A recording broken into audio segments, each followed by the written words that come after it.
नमस्कार दोस्तों, GK quiz के इस वीडियो में एक बार फिर से आपका स्वागत है। तो दोस्तों, इसमें हम 20 इंपॉर्टेंट प्रश्न को लेकर के आए हैं जो आपके SSC group D, SSC GD या फिर आर्मी की यदि आप तैयारी करते हैं तो आपके लिए ये इंपॉर्टेंट प्रश्न है। ठीक है, तो वीडियो के लास्ट तक आप बने रहिएगा क्योंकि सारे प्रश्न महत्वपूर्ण को हम लेकर के आए हैं। चलिए शुरू करते हैं पहला प्रश्न से। देखिए, किसी राजनीतिक दल को पंजीकृत दल की स्थिति पाने के लिए कम से कम कितने प्रतिशत मत पाने चाहिए। दोस्तों, आजकल बहुत सारी पार्टियां बन जाती है, लेकिन उसको राष्ट्रीयकृत पंजीकृत होने के लिए जितने टोटल वोट होते हैं उस एरिया के, उसमें से कितने प्रतिशत वोट लाने होते हैं ताकि उनका रजिस्ट्रेशन क्लियर हो। ठीक है, तो इसका सही उत्तर हो जाएगा कम से कम 4% मत। ठीक है, मान के चलिए 100 टोटल वोट है, इसमें से यदि ये 4 वोट लाते हैं तो ये इनको राष्ट्रीयकरण हो जाएगा, इनका पंजीकरण हो जाएगा। ठीक है, तो 4% मत अनिवार्य होते हैं। अगला प्रश्न है, भारत के नियंत्रक एवं महालेखा परीक्षक का कार्यकाल कितने वर्षों का होता है। तो देखिए, भारत के नियंत्रक एवं महालेखा परीक्षक का जो कार्यकाल होता है वो होता है कम से कम 6 वर्ष के लिए, यानी कि ऑप्शन डी के साथ यहाँ पर सही उत्तर चला जाएगा। अगला प्रश्न है, भारत का प्रथम मुख्य चुनाव आयुक्त कौन थे। ठीक है, तो देखिए, भारत के प्रथम मुख्य चुनाव आयुक्त के बारे में पूछा जा रहा है, इनका नाम पूछा जा रहा है, तो सही उत्तर देखिए ऑप्शन बी हो जाएगा, सुकुमार सेन थे भारत के प्रथम मुख्य चुनाव आयुक्त। अभी हाल ही में आप सुन रहे होंगे CDS बिपिन रावत सर। ठीक है, तो CDS यानी कि चीफ ऑफ डिफेंस स्टाफ। ये भी यदि प्रश्न पूछा जाए कि भारत के प्रथम CDS कौन बने थे, तो शहीद हो गए जनरल बिपिन रावत, तो यही बने थे CDS। तो ये भी प्रश्न को आपको याद रखना है। अगला प्रश्न है, सर्वोच्च न्यायालय के न्यायाधीश की सेवानिवृत्ति की आयु कितनी होती है। सर्वोच्च न्यायालय मतलब जो दिल्ली में जो सुप्रीम कोर्ट है, ठीक है ना, उनका पूछा जा रहा है कि उसमें जो न्यायाधीश होते हैं उनकी जो रिटायर करने की जो आयु होती है कितनी होती है। तो सही उत्तर चला जाएगा ऑप्शन ए के साथ 65 वर्ष। ठीक है, अगला प्रश्न देखिए, महात्मा गांधी के राजनीतिक गुरु का नाम क्या था। तो देखिए, महात्मा गांधी के राजनीतिक गुरु जो थे, वो अपना गुरु जिनको मानते थे वो थे गोपाल कृष्ण गोखले, यानी ऑप्शन ये यहाँ पर सही हो जाएगा। अगला प्रश्न है, सूफी परंपरा में पीर से क्या आशय है। ठीक है, सूफी जो परंपरा है उसमें पीर एक होता है, पोस्ट होता है, पीर शब्द है, उसका किस चीज़ से आशय है। देखिए, हम ऑप्शन यहाँ पे चारों पढ़ते हैं, सर्वोच्च ईश्वर, सूफियों का गुरु, सभी सूफी संतों में सर्वश्रेष्ठ, या फिर सूफियों की आस्थाओं के लिए लड़ने वाला। तो भैया इसका सही उत्तर हो जाएगा ऑप्शन नंबर बी, सूफियों का गुरु, जिसको पीर कहा जाता है। ठीक है, 7 नंबर प्रश्न है, गुरु गोविंद सिंह द्वारा खालसा पंथ की स्थापना किस वर्ष में की गई थी। तो बहुत ज़्यादा इंपॉर्टेंट प्रश्न है, 2 प्रश्न इससे क्लियर होगा कि खालसा पंथ की स्थापना किसने किया था। तो गुरु गोविंद सिंह जी ने किया था। कब किया था भैया, तो इसका सही उत्तर चला जाएगा ऑप्शन ए के साथ 1699 ईस्वी में। ठीक है, चलिए दोनों क्लियर हो गया प्रश्न आपका। पंचशील के सिद्धांतों का प्रस्तावक कौन थे। तो देखिए, पंचशील के सिद्धांतों के जो प्रस्तावक थे वो थे पंडित जवाहरलाल नेहरू। ठीक है, ऑप्शन सी यहाँ पर सही हो जाएगा। अगला प्रश्न जो है इंपॉर्टेंट प्रश्न, थोड़ा ध्यान से सुनिएगा। 12 अप्रैल 1944 को सुभाष चंद्र बोस ने एक नगर में भारतीय राष्ट्रीय सेना का झंडा फहराया था। क्या बोल रहा है, डेट भी दिया गया है 12 अप्रैल 1944, किसने फहराया था, सुभाष चंद्र बोस ने। एक नगर का नाम पूछा जा रहा है, तो भारतीय राष्ट्रीय सेना का झंडा फहराया था उस नगर का। वह नगर इस समय किस राज्य या केंद्र शासित प्रदेश में है। तो सही उत्तर भैया हो जाएगा ऑप्शन सी, मणिपुर में। ठीक है दोस्तों, यदि आपने चैनल को सब्सक्राइब नहीं किया है तो सब्सक्राइब कर लीजिए, क्योंकि इसमें इस तरह के वीडियो आते रहते हैं जो आपकी परीक्षाओं के लिए इंपॉर्टेंट होते हैं। 10 नंबर प्रश्न देखिए, निम्नलिखित में से किसको किसी कोशिका में अचल संपत्ति माना जाता है। तो कौन सा ऑप्शन इसमें सही होगा जिसको कोशिका में अचल संपत्ति माना जाता है। ठीक है, अचल मतलब फिक्स।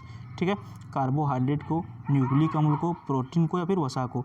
तो देखिए, सही उत्तर चला जाएगा ऑप्शन ए के साथ, कार्बोहाइड्रेट को क्या कहा जाता है, कोशिका के लिए अचल संपत्ति ये माना जाता है। अगला प्रश्न है, भूमि का जल मूल रोमों तक किस दबाव से पहुंचता है। भूमि का जल जो है मूल रोमों तक किस दबाव की वजह से पहुंचता है। देखिए, वायुमंडलीय दबाव, कोशिका दबाव, परासरण दबाव, या फिर मूल दबाव।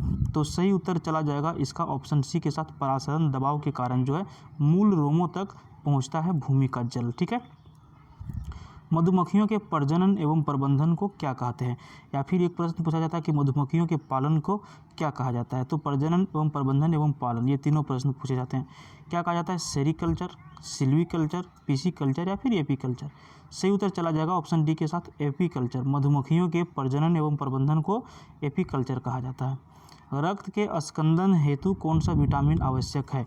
रक्त के स्कंदन कहने का मतलब जब हम लोग के भी हाथ पैर कट जाते हैं, कोई व्यक्ति यदि कट जाता है तो कुछ देर, मान के चलिए अभी 1 मिनट में कटा और ये 3 मिनट 4 मिनट के बाद क्या हो जाता है, ब्लड उसका जम जाता है, थक्का बन जाता है। तो किस वजह से बनता है, किस वजह से ब्लड अपने आप रुक जाता है बाहर निकलना?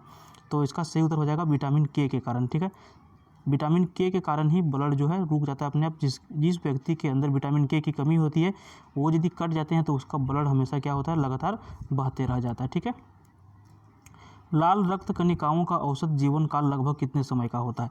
देखिए, ब्लड 2 तरह के होते हैं, WBC और RBC। तो यही पूछा जा रहा है RBC के बारे में कि लाल रक्त कणिका जो होती है इसकी औसत जीवन काल कितना होता है? तो इसका औसत जीवन काल जो होता है 100 से लेकर के 120 दिन के बीच। ठीक है, यानी कि ऑप्शन बी यहाँ पर सही हो जाएगा। अगला प्रश्न है, शीत ऋतु में पशुओं के प्रसुप्ति काल को क्या कहते हैं? शीत ऋतु जो होती है, ठंडे के समय जो होते हैं, पशुओं में जो प्रसुप्ति होता है उस काल को क्या कहा जाता है? तो इसका सही उत्तर चला जाएगा ऑप्शन डी के साथ, हाइबरनेशन। ठीक है, अगला प्रश्न देखिए, निम्नलिखित में से कौन सा सर्वोच्च विद्युत चालक है? सर्वोच्च विद्युत चालक जिसमें अच्छी तरह से विद्युत जो है प्रवाहित होती है।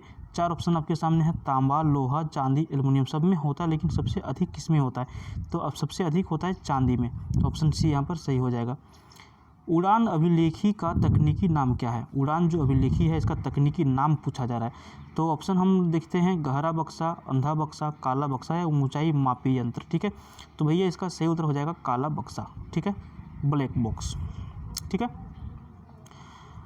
अगला प्रश्न है, निम्नलिखित में से कौन सा कंप्यूटर नेटवर्क नहीं है? आप यदि कंप्यूटर कभी पढ़े हैं, DCA वगैरह यदि आप किए हैं तो आपको ये जरूर बताया गया होगा। ठीक है, ऑप्शन आपके सामने है, विस्तृत नेटवर्क क्षेत्र नेटवर्क, या फिर स्थानीय क्षेत्र नेटवर्क, या फिर व्यक्तिगत नेटवर्क, या फिर महानगरीय क्षेत्र नेटवर्क। तो भैया देखिए, ये सारे आपने देखा होगा, लेकिन ये व्यक्तिगत नेटवर्क कंप्यूटर में क्या मतलब है? इसका कोई मतलब नहीं है, इसलिए इसका यही जो है ऑप्शन सही नहीं है, व्यक्तिगत नेटवर्क। बाकी ये सभी इसके सही आंसर्स हैं। ठीक है, अगला प्रश्न जो आपका है, उर्वरकों के निर्माण में यानी कि खाद के निर्माण में निम्नलिखित में से कौन सा तत्व प्रयोग में लाया जाता है? ऑप्शन आपके सामने है, फ्लोरीन, सीसा, एल्युमिनियम या फिर पोटेशियम। तो देखिए, इसका जो सही उत्तर हो जाएगा ऑप्शन डी हो जाएगा, पोटेशियम का प्रयोग किया जाता है उर्वरक के निर्माण करने के लिए। ठीक है, यानी कि खाद के निर्माण करने के लिए पोटेशियम का प्रयोग किया जाता है। आजकल दोस्तों जो खेती होती है लगभग खाद के ऊपर ही डिपेंड कर गया है। छोटा सा भी यदि खेत का प्लॉट है, तो इसमें क्या होता है, लोग बहुत ज़्यादा खाद दे देते हैं ताकि उर्वरक जो उत्पादन क्षमता जो हो बढ़ जाए, लेकिन इससे क्या है, सेहत आजकल ख़राब हो रहा है। ठीक है, तो हालांकि छोड़िए, प्रश्न हम देखते हैं अगला प्रश्न देखिए, प्राकृतिक रबड़ किसका बहुलक है?